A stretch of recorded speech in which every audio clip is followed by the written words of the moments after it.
Oh yeah, for sure. Yeah, she hasn't been doing the recordings correctly. Now I have to learn how to do it.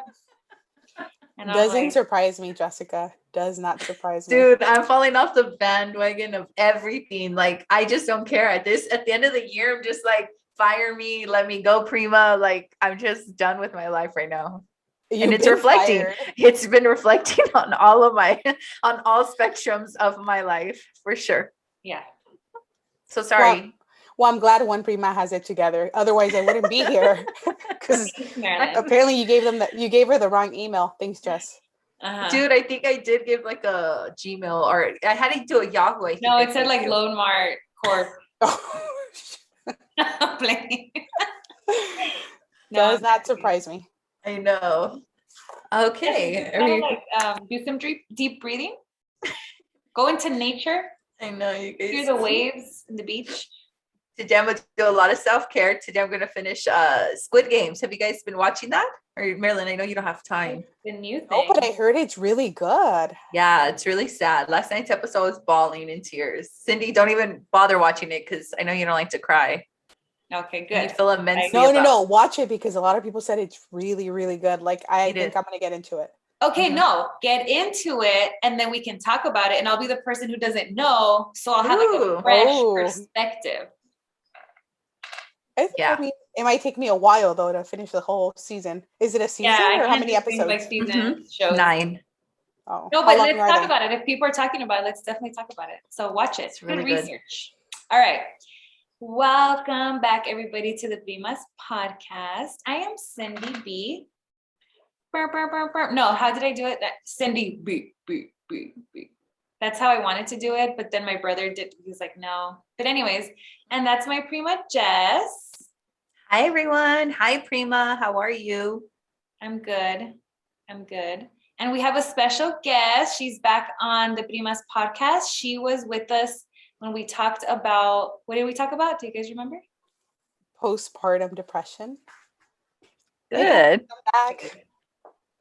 Yay. They love me so much. They asked me to come back. Yay, Marilyn. That is true. I know you're right up there fighting me for this position, which I'm like one episode away from losing my mic. I know. I'm on thin ice with Cindy. I'm on thin ice with everyone. So this is going to make or break us right now. Yeah. It almost broke us. Well, broke you guys. Yeah. We definitely have an evaluation coming up. I'll send that to you through email and then we're going to meet. I'll fly out. Not a big deal. This is going to strengthen our relationship. Our Prima relationship, but not the podcast, not our business one. This is going to strengthen. We got to look at the big picture. No, I'm just fine. I'm going to cry a little bit, but it's going to be for the better. Remember the Heartbreak Kid? Remember like Ben Stiller when he broke up with her? That's a good one. Yeah. Oh, that movie's so good. I need to watch it tonight.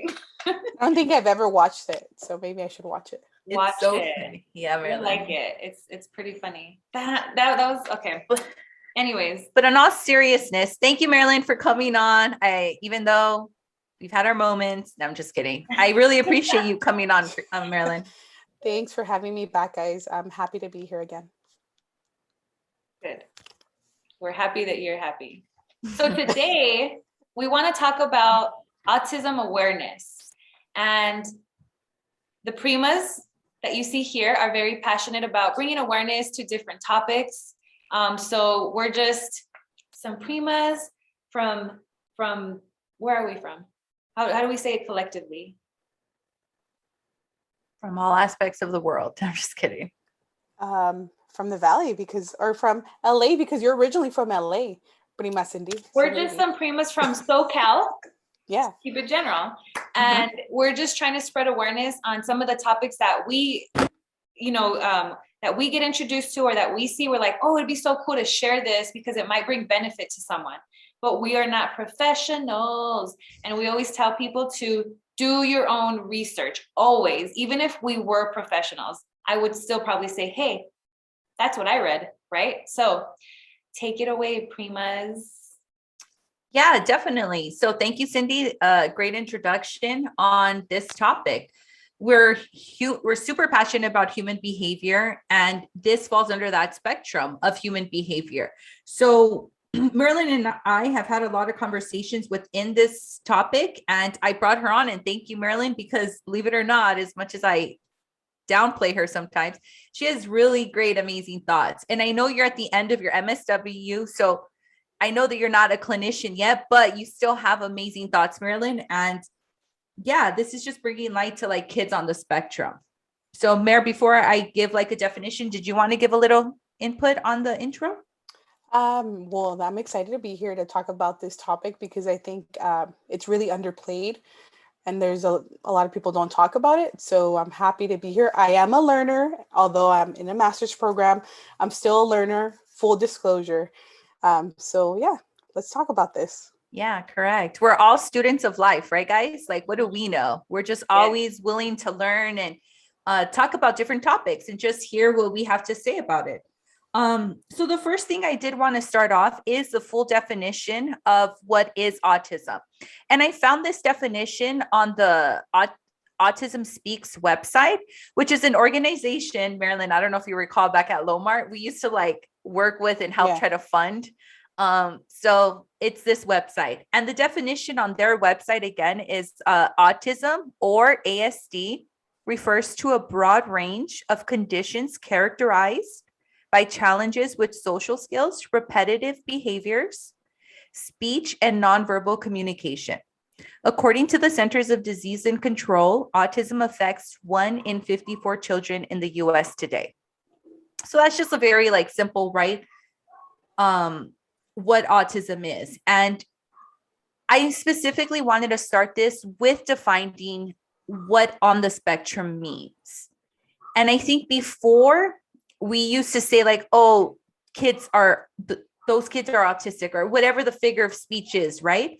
But today in the field, it's more appropriate to say kids on the spectrum or my kids on the spectrum or this kid's on the spectrum, because it essentially is a wide variety that somewhat is linear, right? That it falls within this category of mild to severe.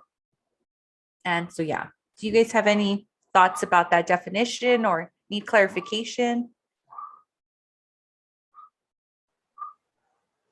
Well, my understanding from, children who are on the spectrum, I know that there's a new like verbiage that's like trending now, which is like neodiversity, where they want to normalize autism because they see it as humans are not linear, which means that they don't have to necessarily fall in a certain category. So there's a lot of controversy, whether it's like they're on the spectrum or it's just an individual who needs supportive services or extra help. Oh, good one, C-Mare. And I didn't even know that. So, well, before we go into that, I used to work with kids on the spectrum. I used to be someone's one-on-one.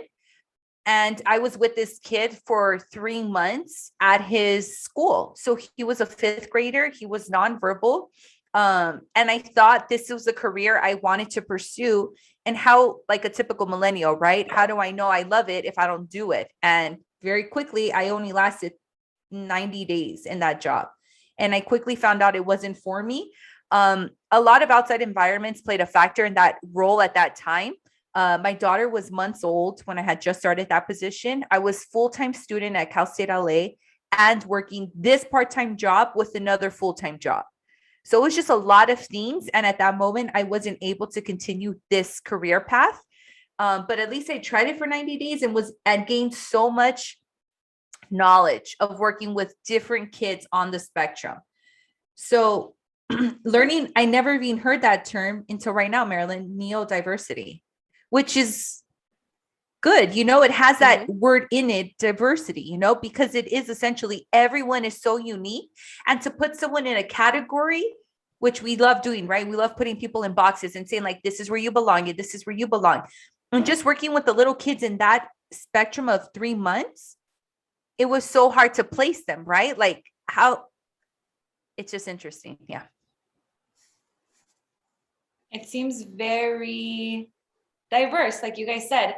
And I wanted to ask Jess, what does it mean? You said you were somebody's one-on-one. So can you just explain like what that is? Yeah. So like I would go to school with them. So you can have different ones, depending on their age group. But so they go to this center, they get diagnosed, and they're assigned this behavioral like therapist, Marilyn, would I say? I would say, yeah, therapist, because you're basically with them to help them with their needs. Yeah. And then so then their supervisor, my supervisor, and their parents come up with a game plan together for whatever the needs of the child needs at that time. They have to come to an agreement, and then I implement that. So whatever the game plan is for that kid, I'll read the folder and see what we're working on, whatever their IP plan, right? Yeah, that's what it's called. At least with LAUSD, I know that it's called the IEP, Individualized Education Plan. Yeah. And then I would look at that for my student. And then, so in my case, though, my kid was a 5th grader. So I went to school with him in elementary, and I sat with him in his classroom from 8 a.m. to 2 p.m. And so along in the classroom setting, there was a teacher, the TAs, like in the typical setting, and plus everyone's one-on-one. So every student had that extra support. It wasn't just my student in that class. Everyone in the class had their own. And when you say support, what does that look like? Like, would you help them? Because I remember when I was teaching and we had students on IEPs, it was for different things. And so can you just go into like what exactly that support looked like for like a 5th grader? Like, what would you guys work on? Yeah. So then that's the range of, so I worked when I was training, there were some kids who needed assistance with eye contact. So when that hour or so I was with them, we would work on eye contact and different variations of it that would help strengthen that skill set. And then my kid needed help with just sitting down in a classroom at that time. He went from a center to a classroom setting, which is totally different. So I had to assist him with like transitioning into that. Like, well, we sit down for long periods of time. So then my kid would be excused a lot, and I would redirect him, but I would try to time it as best as possible. So it just depended on the kid. But in that time, I remember I would just help him sit down, learn how to Mm-hmm. And So it's like as simple as that. Behavioral things versus academic support. Correct. Yeah. And different kids had each plan, and the teacher knew that. And it was maybe a classroom of no more than 10. So was it? Yeah. Oh, so go ahead, Prima. No. Sorry, Marilyn, go ahead. No. So was it like at LAUSD or like a school district? It was in LAUSD. Oh, okay. Yeah. And they had their own classroom. Everyone was so great. I love that classroom. I love the support, and everyone, we were all on the same page, like cohesively. I didn't feel any negative energy there. And I think that's also a main factor into this. But, before like they get to that place, what I wanted to like talk about was like factors, because this is like what's also really like controversial is the beginning aspects, like reading those signs as a parent. And we're all parents, and we've all questioned and compared, like even with Cindy and Melody and my daughter and Cindy's daughter, I'd always like questioned that, like in the beginning, like, oh, Prima, did Peace do this at this age? And it was always so different, And so identifying these flags early on in like toddlers or even newborns, I think is really, let's focus on that a little bit, because in those monthly checkups, I remember my doctor always asking me like, oh, does your daughter like respond to her name? Oh, does your daughter make eye contact with you? And I think those two are the biggest symptoms. What is the term? I would say like characteristics that my kid might be on the spectrum. So exactly. A question for you, Marilyn, because I feel like we haven't picked your brain. Why? Because you two wanted to bring this up, and not only you two, like, right? There's been times where we get random, and thank you for those people that say like, hey, you guys should touch on this, or you guys should talk about that. So I remember people talking about, you guys should touch on autism.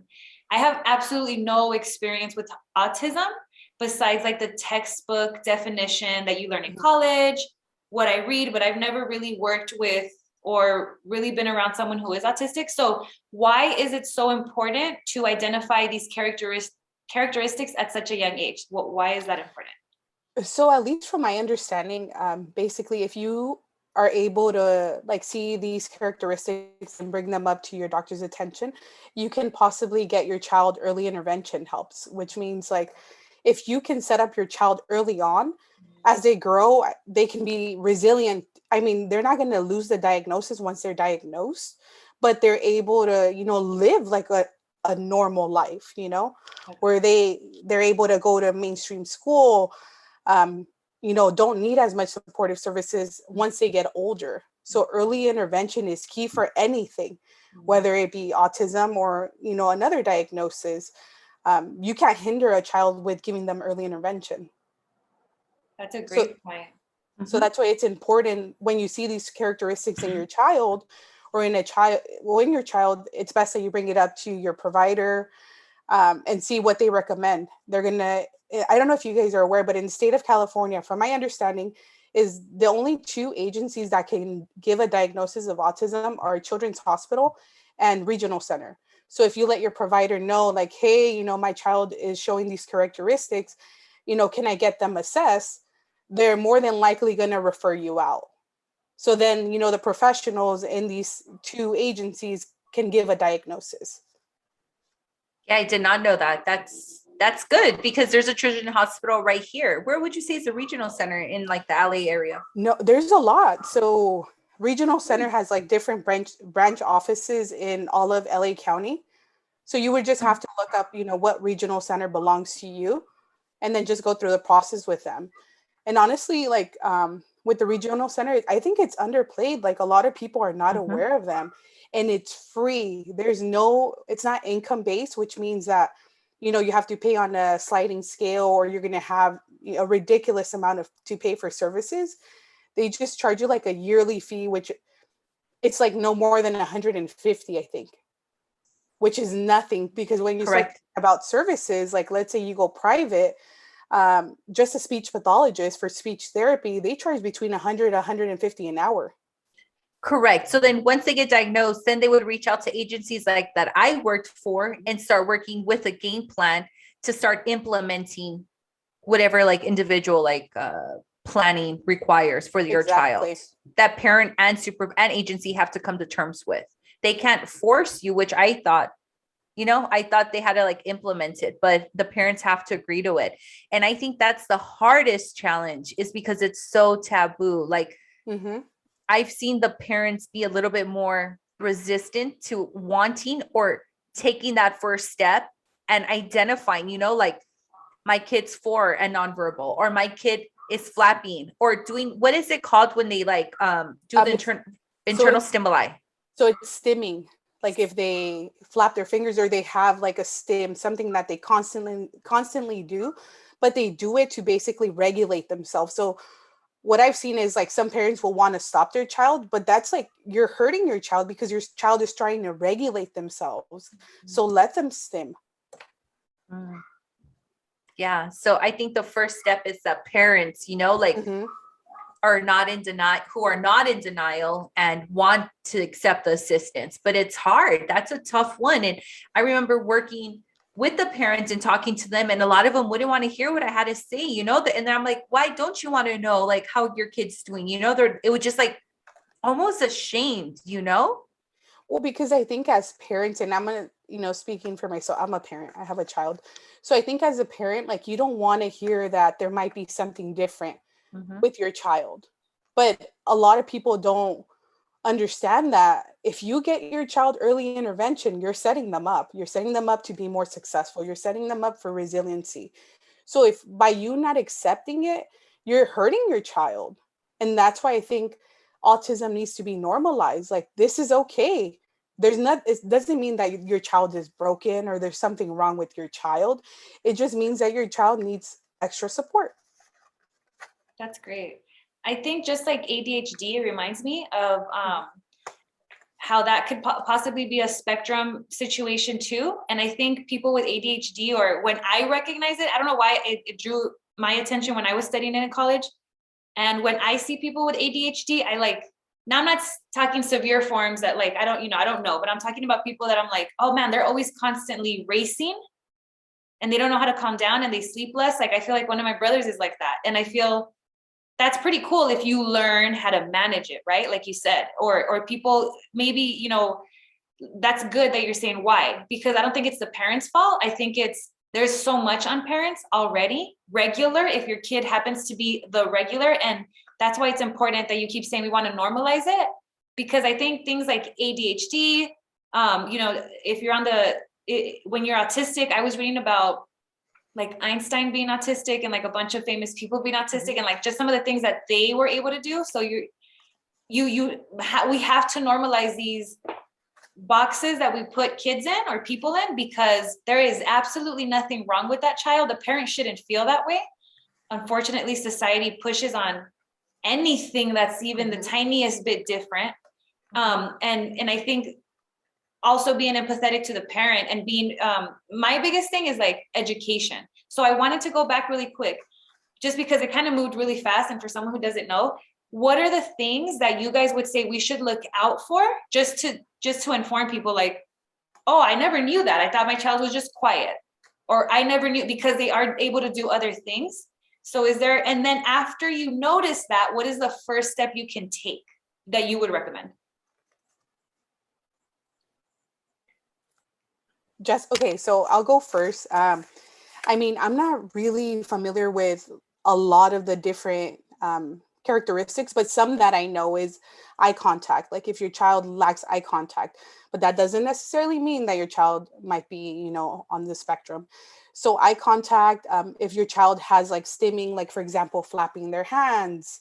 I've also heard and read if your child tippy toes. So when your child walks, if your child is tippy toeing, that could potentially be a characteristic.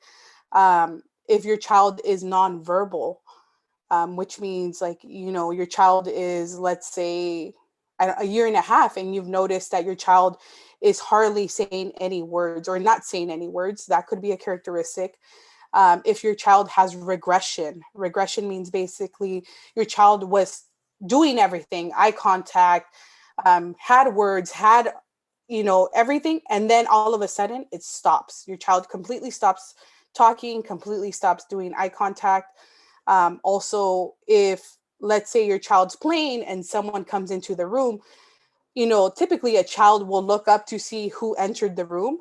A child that might show characteristics might not look up and will continue playing as if no one walked in.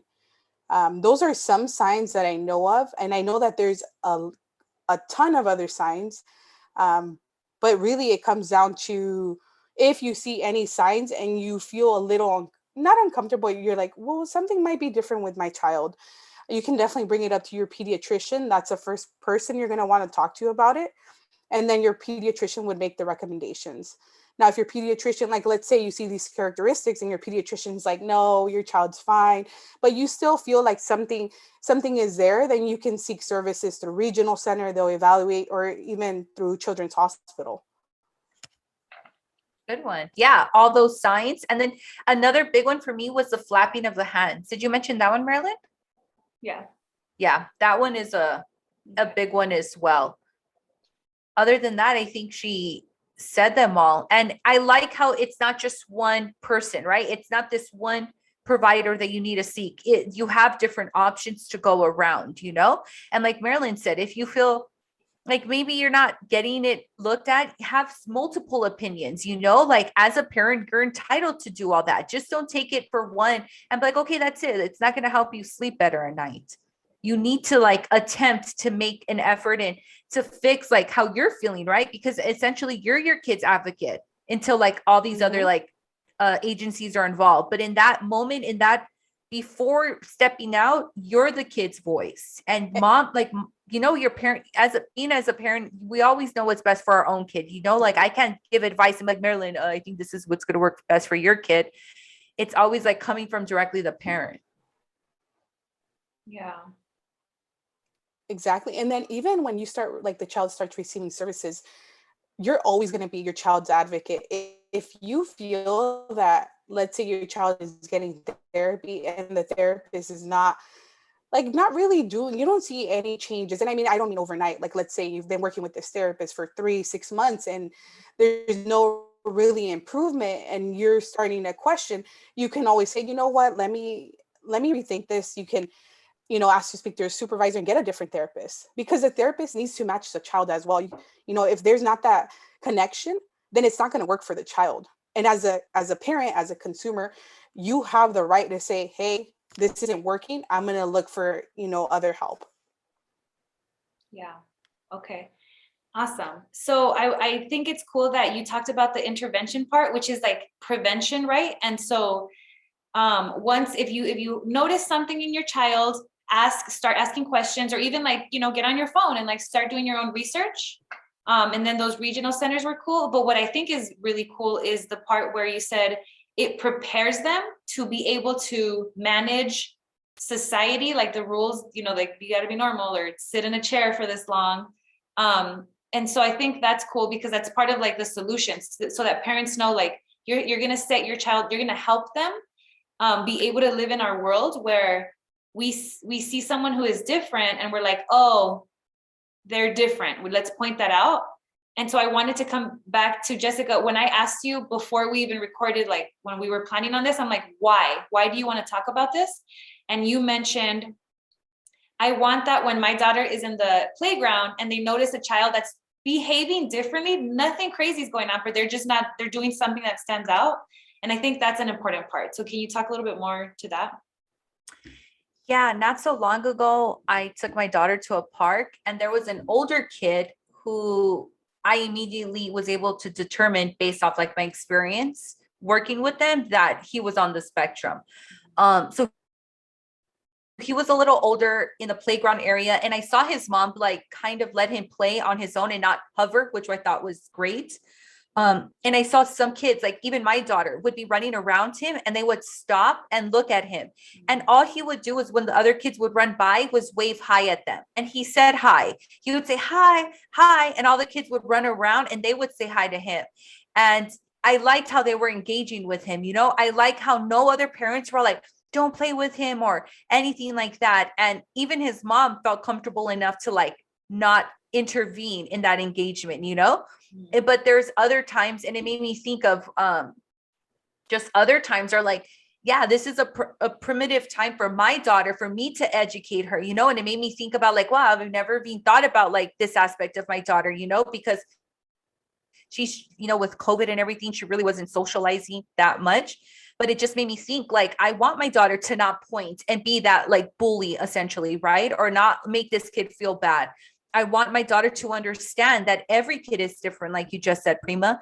And how do I show her that? Is by talking about it now, not waiting for a moment to happen or her to get influenced by her environment and then shape her who she is. It comes from me. And it just made me like start questioning that aspect.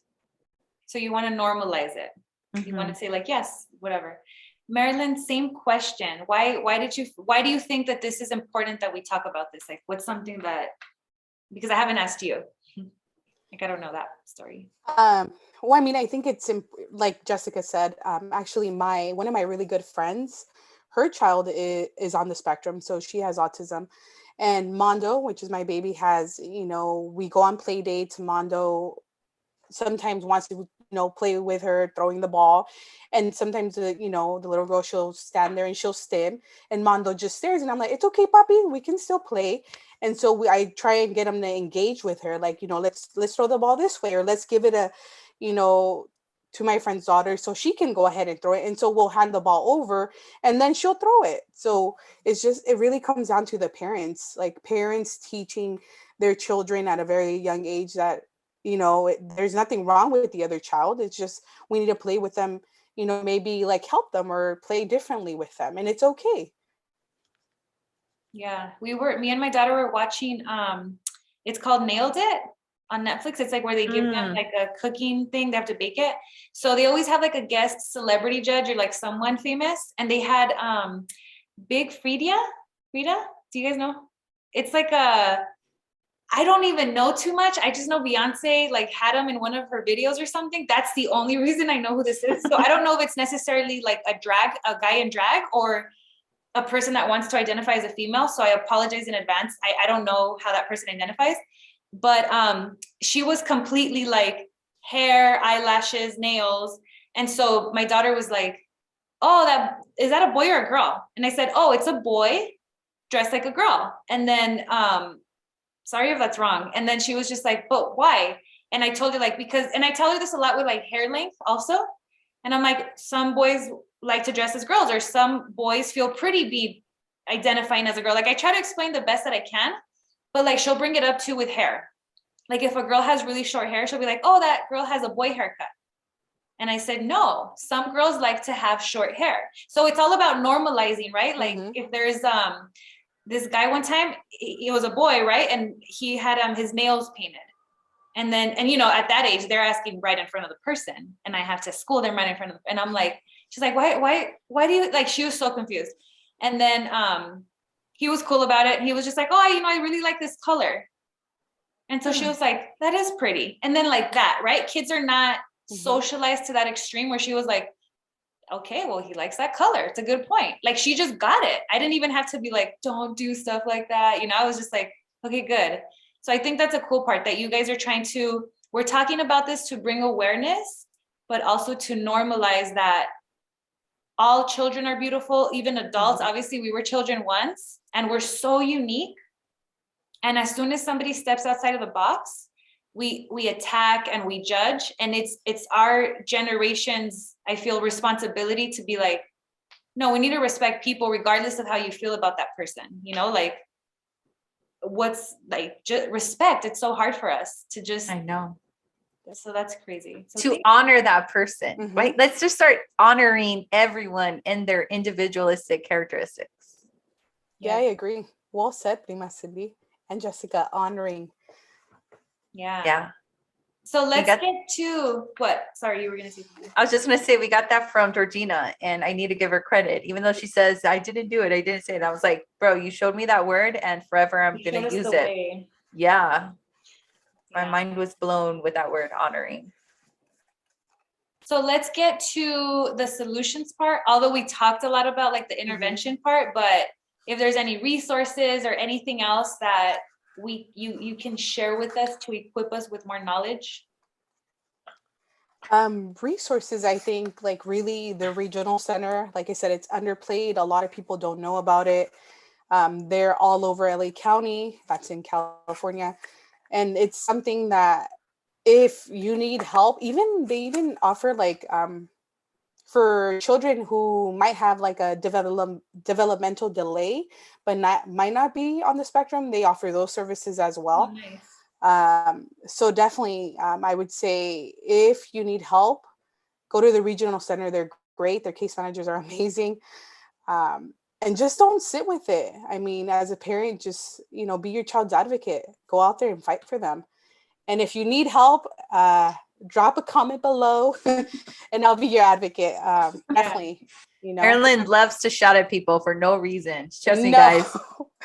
No, because she likes to put people in her place, and she's really good. Like I get scared of her sometimes. Like she used to do collections. We met in a collections environment, and she knows how to check people. No, we as a community, I mean, we need to help each other. Our children are our future. So if we can set them up early, if we can, with anything, early intervention, definitely, like it's going to help us, you know, they're going to build a better future for generations to come. So let's normalize this. Let's not, you know, be scared to talk about it. I like that, Marilyn. Good one. Just snowballing off what you just said there. I would say it's as simple as asking questions. Like Cindy said, she doesn't know how to explain sometimes, or that guy just answered her question well about wearing nails. So just ask it. If you're in the environment or context of a playground, talk to the parent. We're community members. We're not enemies here. We're just trying to understand. Let me know what you're comfortable with. And if I have a question, I don't understand something, don't get so offended that, you know, we're asking these questions. We're just trying to respect and honor each other's space, like communal space. And then also like from parents also asking questions. If you have that inkling, you know, even I question my daughter's like developmental stages. Was she hitting these milestones, quote unquote, like when she was supposed to? And it's all about just asking questions, you know, like Reach out for support when you need it. Yay. Some of the things that I saw were like support groups. If I were to put myself in someone's shoes, you know, it's like there are support groups for a lot of things, but I think something like autism is so particular. And so in the past, when I've been struggling with stuff, like I'll you know, seek out support groups, because I think it's a lonely road sometimes as a parent, regardless of what it is, it feels so lonely sometimes. And so it's really nice when you get with someone who understands or who's just there to listen. I remember my daughter she always is like super energized and so excited 24/7. And like her level stays up there until she knocks out, and she fights that too. She's like, no, I don't want to sleep. And I'm like, and I'm just so tired.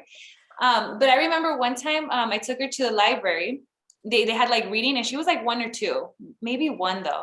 And all of the kids were sitting down, and the person was reading, and my daughter was all over.